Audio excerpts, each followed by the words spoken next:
Hello and welcome to my review of Life is Strange Reunion. Before we get started, I want to warn that this video will contain spoilers for this game as well as the other Life is Strange games, so if you have not played or watched them, I highly recommend you do so. I may make a spoiler-free review for this game in the future. With that out of the way, let's get started with gameplay. I believe that Reunion has the most unique gameplay in the series. Of course, at its core, it still has the Life is Strange formula. You walk around, look at and interact with stuff, talk to people, and make decisions through dialogue and action. While this remains the same, there are two major changes.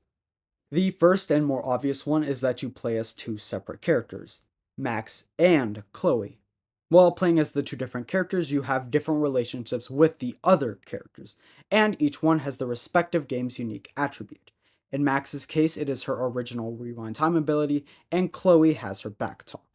Now, in my opinion, neither was implemented super well, but mainly Chloe's backtalk. I believe it's only used in the game about 3 times. Now, to be fair, we don't play as Chloe as much as Max, but surely you could have thrown it in a couple more times. Max's rewind was better, but I would say it was done worse than the original game. There weren't too many interactive puzzles that required the use of her power. Using it for dialogue was stronger, but once again, not near the level of the first game. On top of that, it would sometimes auto kick you out of the dialogue once the conversation was done and you couldn't go back. The main example is the conversation with Yasmin towards the end. Now, this might not be entirely true, but I think this also means you couldn't undo your major choices. This is strange, as you could do this in the first game. However, I am not entirely against it, as I like the idea of your choices having permanent consequences. I also think an in-lore reason would be Max trying not to change as many major events as possible to try and avoid a storm.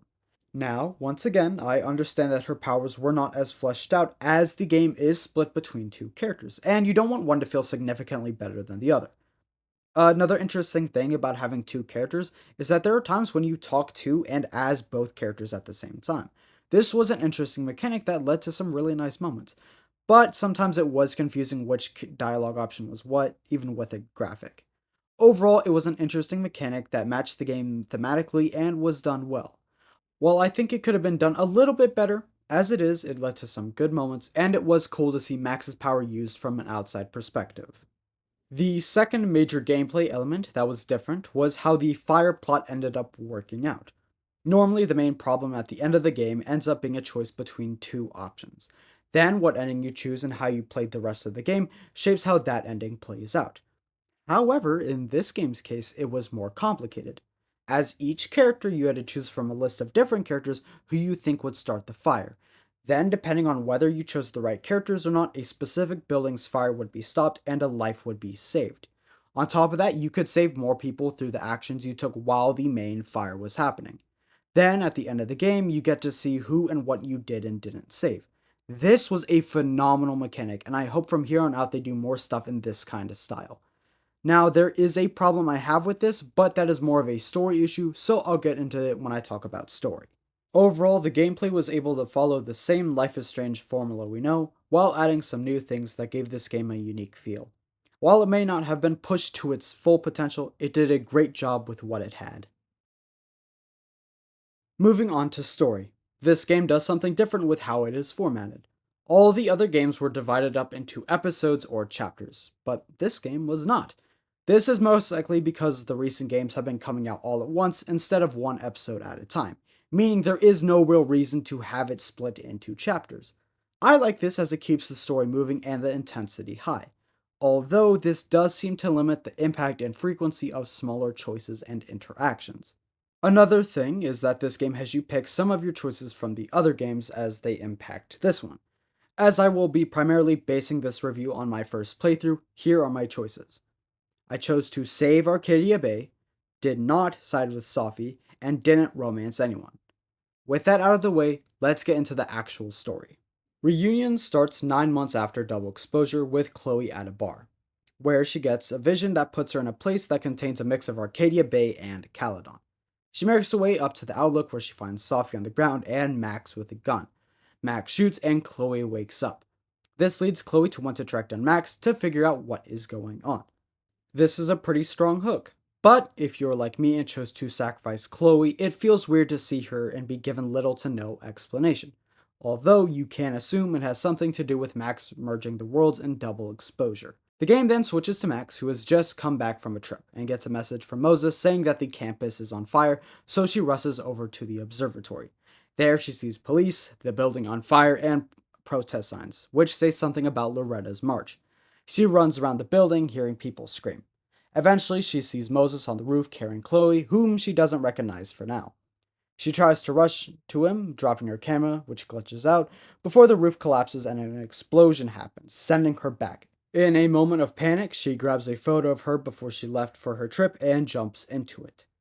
This then sets up the rest of the game, with Chloe trying to find Max and figure out what is going on, and Max trying to stop the fire. Unfortunately, there is already a problem with the story. That being, Max stays in this photo throughout the entire game. Now, in both the other games, Max is never able to stay in one of these past photos for more than a couple minutes, and now she can stay in one for a couple of days with no apparent problem. Later on, the game does make it clear that Max and Moses have been training her powers, but they haven't done anything with a past photo. The game never presents any clear explanation for why this works, so that leaves me with a couple of assumptions. First is that by being older and training her power, she has better control over it and can jump into a photo for longer or permanently. The second is that her past photo is double exposed with a current one, possibly breaking how the photo jump works as she is simultaneously in the past and present. They do make a deal about how the fire in the photo changes based on what they are doing, so I think this one has some merit to it. Of course, it could be a mix of the two or something else that I don't see. While I can accept it, I think a better solution would have been for Max to just have a vision of the school burning down.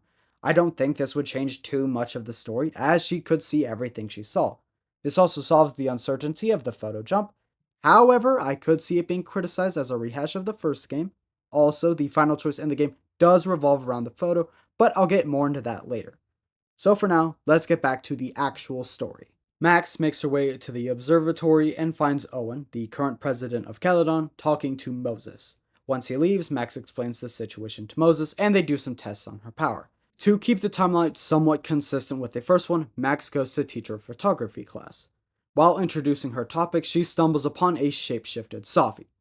Later, she finds Loretta spying on Reggie, who is the new president of Abraxas. The two of them overhear his conversation, where he mentions something about the Hall of Secrets and how important this Fremont house is to them. After that, Yasmin asks Max if she has seen Sophie, to which I replied by saying no, but Yasmin didn't believe it. Max then ends her class and heads to the Turtle. This is the first true divergence from the original timeline, as she would have left Caledon. At the Turtle, Amanda is hosting a charity night for Lakeport as they've been struggling to recover after the storm. There she meets and talks to Vin about Fremont House, but he plays dumb about it. She then met Joey, who is a Lakeport local who used to run his own bar until the storm came, and complains about how Caledon seems to be taking over Lakeport. Lucas is also there, sharing a similar sentiment. He explains how Owen is planning on taking over parts of Lakeport, specifically Fremont Street, to expand Caledon.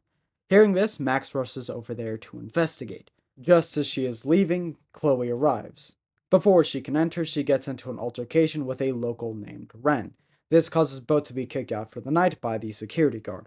Chloe then sneaks in through the back. While sneaking in, a shape-shifted Sophie recognizes her and holds her hand. This causes them both to envision some version of Chloe's nightmare. Before Sophie can see what she wants, Chloe breaks out and the two separate. We pick back up with Max now at Fremont House. The house is covered in signs about an upcoming demolition and the pushback to that demolition. Max then makes her way to the basement where she finds Loretta. While talking, they hear voices and lock the doors so they don't get caught.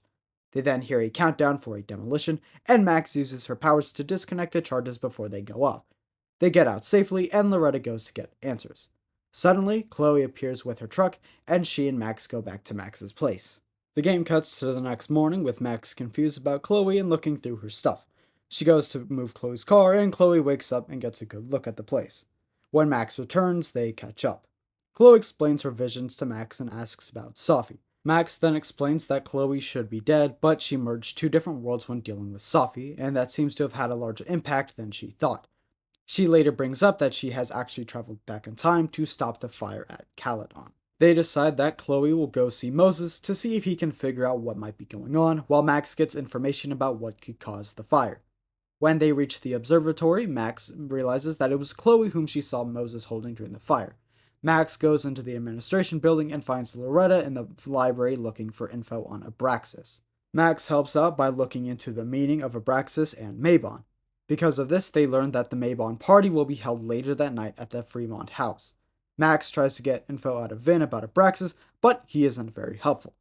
Owen then comes out of his office and grabs a file from Vin. Max gets Vin to follow him so she can go into the office. While inside, she sees his plans for the Caledon 2.0 expansion and discovers that he is behind the demolition of the Fremont house.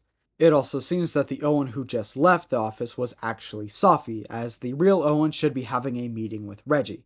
She goes outside and sees the real Owen and Reggie having a conversation. Reggie talks to Max and spills that, despite the disapproval, the Mabon party is still being held at Fremont. Max continues to look around to find Sophie and ends up finding Yasmin and Vin with a folder. When she gets her hands on the folder, it has a note from Sophie taunting her and saying to meet her at the Turtle. We pick back up with Chloe explaining her situation to Moses, and he says that it most likely has to do with a paradoxical situation. Because they are discussing it, it sends Chloe into a vision. Once she comes out of it, Moses explains that Chloe actually disappeared for about 3 seconds. He assumes that if this keeps happening, they could undo the merging in some way, leading to Chloe and Sophie's death. Chloe decides that with her potential time left, she is going to help Max stop the fire, so she heads out to the Turtle to look into the protest people. Max arrives at the Turtle and meets the real Sophie.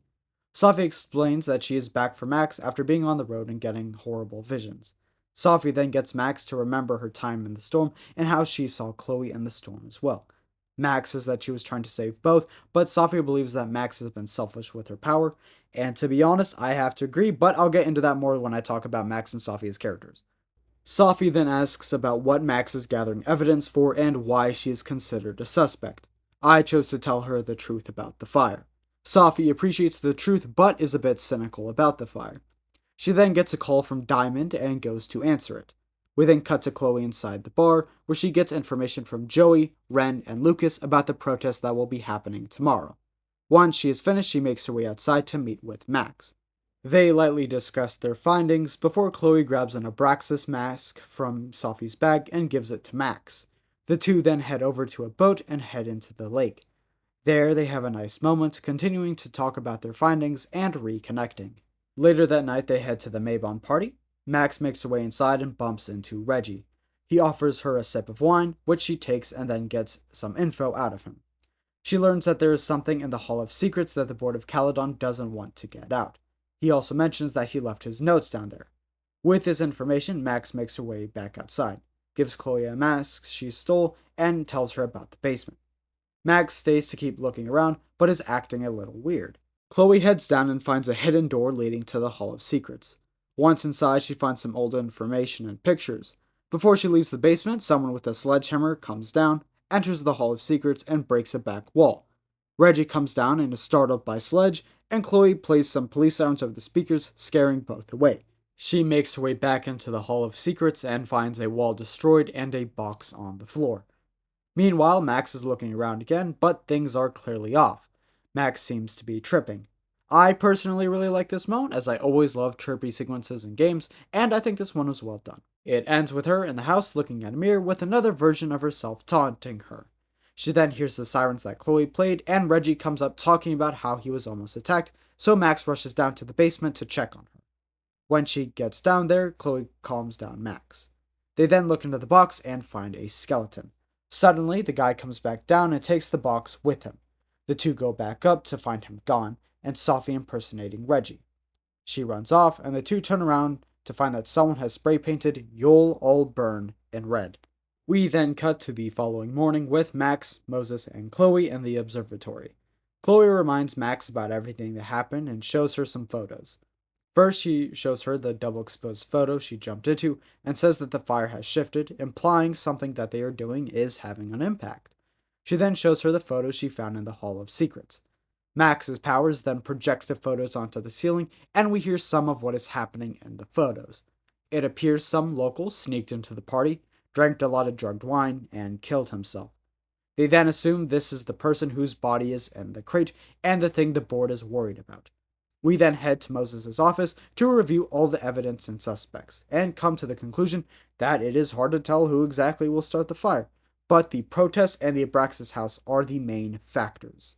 Chloe says that maybe the fire actually has something to do with her, as she believes she wasn't there the first time.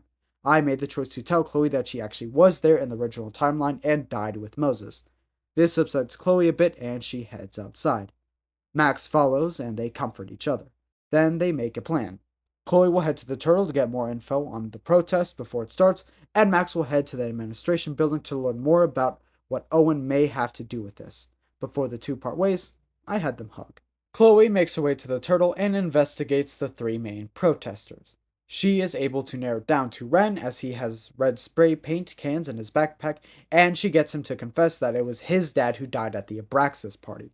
He runs out, and then Chloe tells Noel, the Caledon security guard, that she believes that Ren may start a fire. Max arrives at the administration building, where she and Vin overhear a fight between Owen and Yasmin. Owen rushes out of the room and leaves. Vin turns out to be a shape-shifted Safi. She reveals to Max that Yasmin was a part of Abraxas the same year the guy died, and that she was involved in the cover-up. Safi then asks Max to run away with her, and she promises that she will be good. Max refuses, saying that she needs to be here to save the school. This upsets Safi, and she leaves. Max then enters the office and confronts Yasmin. There is a lot that comes out of this conversation, and I want to make it clear that Yasmin is a professional liar in this game. That means take everything I am about to say with a grain of salt. Yasmin claims that Owen already had the Caledon 2.0 plans ready, and she realized that this could be a good thing to cover up the Abraxas incident, so she pushed him for it. She is the one who hired the demolition company. When she learned that Loretta was there, she felt bad. She then eventually admits to the fact that she was there the night the guy died and was the main one to cover it up. Yasmin then leaves. We are then left with the choice of who will start the fire. In my first playthrough, I chose Owen, but that is incorrect, so I'll talk about what actually happens when you choose Vin. Max then heads out and sees the protest making its way towards the school. Reggie comes up to her in a panic. She asks about Vin, and he says that he may be at the Fremont house. Shortly after, she spots Ren in the distance about to start a fire when Noel stops him. Max then makes her way to the Fremont house. While this is happening, Moses and Chloe head to the roof of the observatory to watch for fires. There, Chloe sees Max, asking her to join her in the building. The game then cuts to Max at the Fremont house and finds Vin about to burn the body in the dumpster.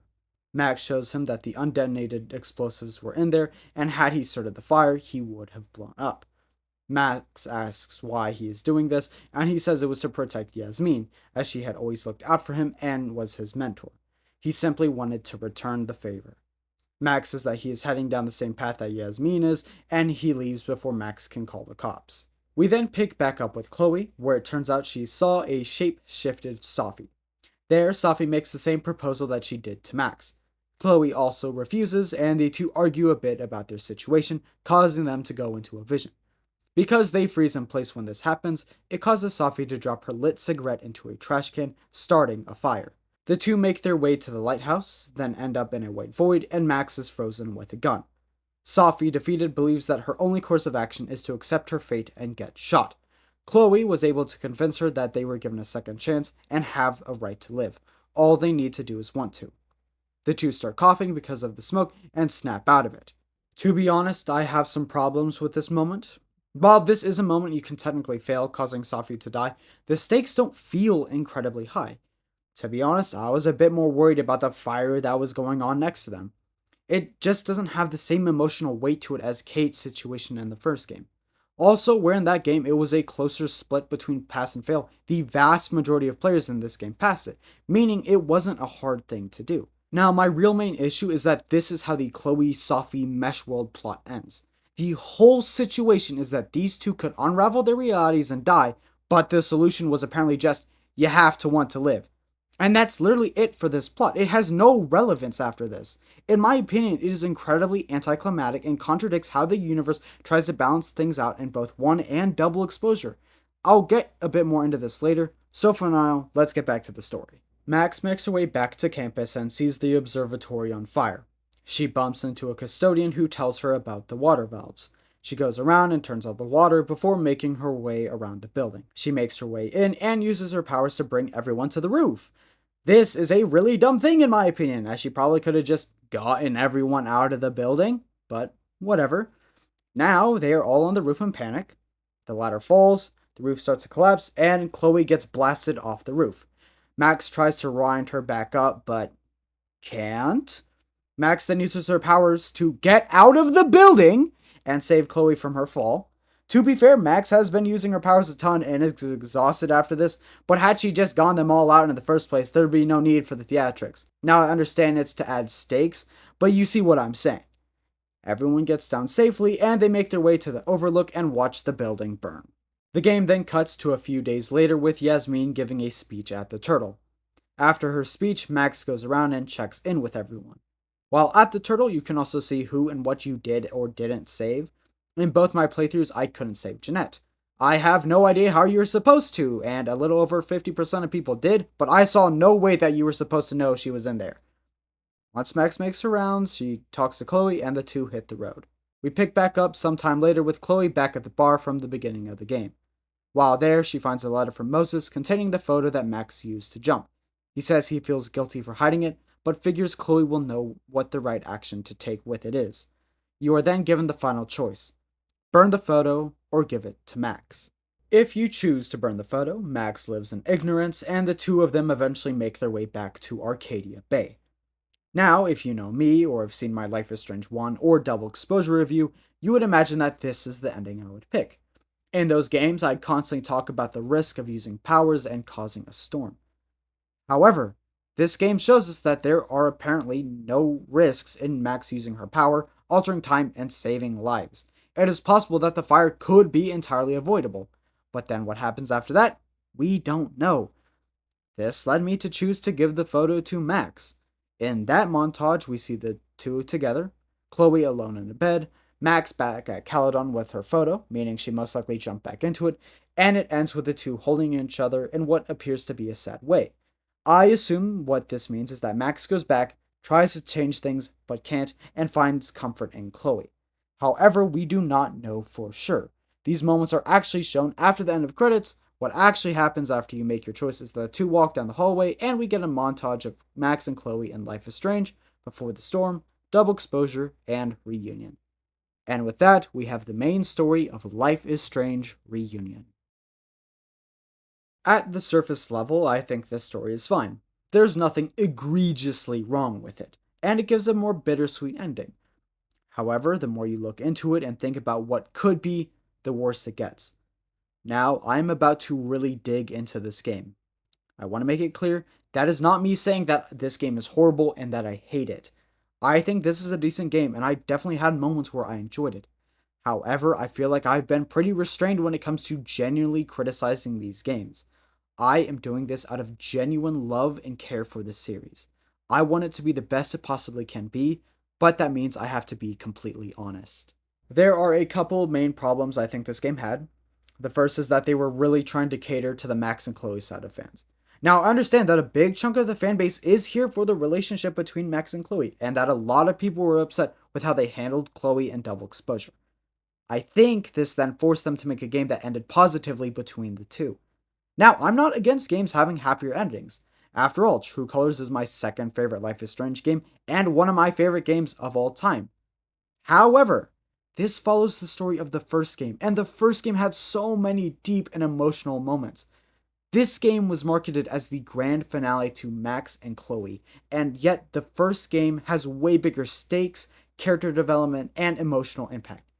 This led to the ending being a little unsatisfying for me. The second big issue for me is how the fire plot and the Chloe-Sophie plot are mixed. I think they should have fully focused on one or the other. Specifically, I think they should have solely dealt with the combined timeline and how that affects Max, Chloe, Sophie, and the world. As I said before, the plotline was resolved horribly. It ends with Chloe and Sophie simply needing to believe they should live. And they get to. They get to live in a world where everything works out just fine with no consequences. They get their cake and eat it too. This goes against pretty much everything that all the other games stand for, especially the first. Now, you can argue the fire is technically a byproduct, which it is to a certain extent. However, the fire is more of a social issue than a universal issue, which is why the fire either should have been its own plot or it is more tied directly to universal punishment. How I would want this meshed world plot to go down would be something like this. The game can still start the same, with Chloe getting her visions, and I also think Max should be getting visions of her own. Chloe can still go to meet Max. They talk about their visions, and Max realizes that Chloe and Sophie have limited time until everything falls apart. They then decide to track down Sophie so they can hopefully work things out. The game can follow Max and Chloe as they look for clues about Sophie's whereabouts while dealing with her shapeshifting shenanigans. They eventually find her and possibly confront her. At some point, they realize someone is going to have to pay somehow. This could then lead to a combination of choices. This could be picking two things that live or die. For example, Chloe and Sophie live, Arcadia and Caledon die, or the opposite. You could also have Chloe and Arcadia live while Sophie and Caledon die, or vice versa, or any other combination. A more interesting choice may be choosing one out of the four. I think this greatly raises the stakes and makes it harder. However, at the end of the day, this would just be a bigger version of the first game. I don't think it's the worst, as it could create a nice circle as well as greatly increase the stakes for the main two. It's not perfect, but I think it would work better. Now onto the fire plot. As I've said before, gameplay wise, I think this was done really well. I just don't think it worked super well for this story. While it is definitely the main focus of the story, I think it was approached incorrectly. I think this could have been more of a character study of, if given the chance, how far will someone go to save everyone. Now, the game ever so lightly touches this at the very end, but it doesn't make it super clear. Now, to be fair, this also falls into being similar to the first game, asking if it is really worth it to go back and undo these things. There would need to be some balance to it, like there are only a certain number of people or buildings you can save, or else a storm will happen, or something like that. This then leads to who and what you deem to be more important, but that also becomes pretty similar to the first game. Another take on the fire in terms of story and gameplay is how I thought this game was originally going to go when I first started. For a second, I thought this game was going to function like Deathloop, where you go between the same couple of times and areas to gather and use information. For example, I thought that a day 2 Max could hop back in time and get information from a day 1 Vin and go back to a day 2 Reggie with more information. To be fair, this completely goes against how I think powers should work, as the universal consequences to this would be immense. That being said, it would be pretty cool gameplay wise. Simply put, I think the fire plot would have been better had it been given to its own character. And to be honest, that is my biggest problem with Double Exposure and Reunion. Now, Maxine Caulfield is one of my favorite characters of all time. I'm probably my favorite female character. As much as I love getting to see and play as her again, I truly believe that at the end of the day, I think it would have been better if we hadn't. Now, I know a lot of Life is Strange fans like this series revolving around Max and Chloe, but to me, it works best when it's just a bunch of individual stories all set within the same world. For Double Exposure, I think it would have been interesting to have a new protagonist with new powers dealing with a shapeshifting villain. Or have the protagonist be Sophie or a shapeshifter trying to uncover some version of the Maya plotline. I think for Reunion, there could have been another new character with new powers. The plot could be similar. There is a fire somewhere, you need to know who and why, where they're going to start next, and attempt to stop them. This could still incorporate choosing who's guilty and being successful in stopping it or not. In my opinion, this would solve a lot of the problems people have with these games. However, this is not how these games turned out. And I can accept that. Moving on to characters, we will be starting with Maxine Caulfield herself. As I stated earlier, Max is one of my favorite characters of all time, and that continues through this game. However, I do have a problem with Max in terms of her power usage. I brought this up when talking about Double Exposure as well, but I think she leans into her power a bit too easily. Now, I understand that from a gameplay perspective, you want her to be able to use her powers. However, from an in-lore perspective, she should be more against using them. To be fair, she and Moses have been testing her powers safely, and at the beginning of the game, she is more cautious about using them. However, as the game goes on, it adds up quite a bit.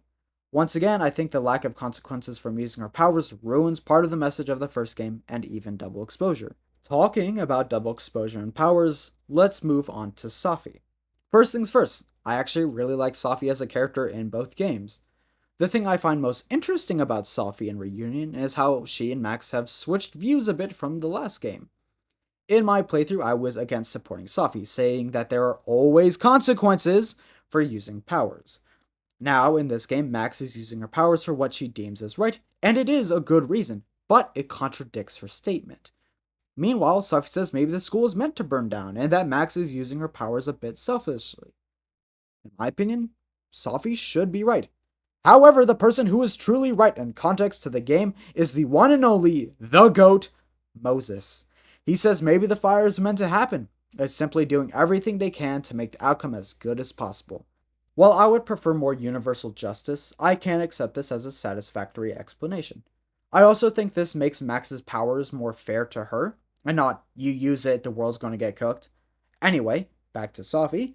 I think she was handled and used well. While I think it would have been more interesting to see her as more of a villain, like they were setting her up to be, I do like the idea of her losing everything and wanting to come back and be accepted. I already mentioned her plot with Chloe could have been handled better, but it is what it is. Overall, I really liked Safi. Moving on to Chloe. I think she was phenomenal in this game. This is definitely my favorite version of her character. While I liked the other Chloes, the rebellious, moody teenager could get really annoying sometimes. Having a more grounded and mature Chloe, but keeping the punk rock vibes, was perfect in my opinion. Her relationship with Max was amazing, and I loved watching her and Moses get along. Gameplay and fire plot wise, she played very well. While some of her story may have been lacking, character wise, she was phenomenal. Now, onto my most hated character in the game, if not the whole series, Yasmin. If you haven't watched my double exposure review, you may not fully understand my beef with her, so let me elaborate. Before double exposure came out, I made a video talking about what I expected from the game. Now, my biggest request in the game was that the twist character wasn't a person in power or idolized or a parental figure, especially one related to a main character. Then, as it turns out, it was Yasmin who was the big twist, who happened to be the president of the school and Safi's mom. So I was a bit mad when she ticked all the boxes I specifically didn't want. On top of that, the whole game is her fault for covering up Maya's stuff and getting Safi's book cancelled. She only cares about being in power and looking out for Safi, which she fails miserably at. And then we get to Reunion, and they double down on her! Everything is her fault again! There are 3 different ways a fire can happen on campus. 1, Ren burns down the building because she covered up his father's death. 2, Vin blows up along with the Fremont house because he was trying to get rid of the body for her. Then Safi, her daughter, drops a lit cigarette, starting a fire. And when you talk to her about everything before the fire starts, she's like, yeah, everything is a part of my plan. I get to be in charge and put the Maya disaster behind me, but the one thing I feel bad about is that I almost killed Loretta because I'm sloppy. I think she cares more about the fact that she is getting sloppy than almost killing someone. She is so unbelievably selfish. I find it impossible to like her. At the end of Reunion, she looks like she might try to change, but you never know with her. It's more likely just to save face. Simply put, if Yasmin didn't exist, all the problems in Double Exposure and Reunion wouldn't exist. It wouldn't be called Life is Strange. It would be called Life is Sunshine and Rainbows. With that being said, I hope you see why I hate her and hope to never see her again. And I swear to God, if they ever have another character that ticks all the boxes again, the crash out is going to be unbelievable. Moving on to a character we technically didn't see, Diamond. Now, I'm a little disappointed we didn't actually see Diamond at all, especially because she was set up to have powers. With Reunion being the last of Max Caulfield, it feels weird having a character who is tied heavily to her and Safi being set up to have her own story, without their involvement. Now, I made a video talking about what I think Life is Strange would look like after Double Exposure, and I said that I think the next game was going to have us play as Diamond, following Safi around before we get to what Reunion was. And to be honest, I still think that could be the next game. This then gives us a better idea of what happened to Safi on the road, and we don't have to deal with how the ending of Reunion would impact Diamond. Overall, I think the characters were great in this game. While I wish we could have had some more smaller interactions, I think they did a wonderful job with what we got. Now I'm on to all the extra stuff that I want to talk about, but isn't as major. The graphics were pretty much the same as Double Exposure. Now, this might be copium, but I think they implemented more of the painted look again. Personally, I really like the painted look as it adds so much personality to these games, but I can't deny that it made some of the earlier games look a little rough at times. For music, I always feel like I suck at talking about it, so I just want to say that overall I liked it, but I didn't feel a lot of kick behind it. Now onto the pros and cons I have with the game that don't quite fit anywhere else. I want to start with my cons so I can try to end on a more positive note. I don't think this was a thing in the other games, but the leave conversation button moved around after every dialogue option, so sometimes I would end up hitting it because I thought it would be something else. Second thing is that this has the same UI as Double Exposure. I think it feels too clean and doesn't have a lot of personality behind it. And to be honest, I think that covers it for cons. I've already addressed mostly everything I have a problem with. Moving on to pros, the cinematography was phenomenal as always, and there were very few bugs. The only real one I had was when loading into Maybon, the brightness was really weird or something, but I went back to the main menu and it was fine. Besides that, everything was fine. And that is all the extra stuff I wanted to cover from this game. While I have been dogging on this game pretty hard, I once again want to make it clear that I do like and did enjoy the game. While I do have problems with it in terms of the larger established lore of the series, individually this game was able to deliver unique gameplay while still following the Life is Strange formula. A story that is compelling and can justify parts of itself, amazing characters, and some really nice moments. In terms of the larger series, it is able to follow Double Exposure pretty well, and was able to give Max a happy ending after some pretty hard ones. While not my favorite addition to the series, I am glad it is here. Now, I have seen this game marketed as the end of the Max Caulfield saga. However, I have also seen it being called the grand finale of Life is Strange. While I certainly hope we can get more games in the future, if this is truly the end, I can accept that. And with that, I would like to thank you for watching my video.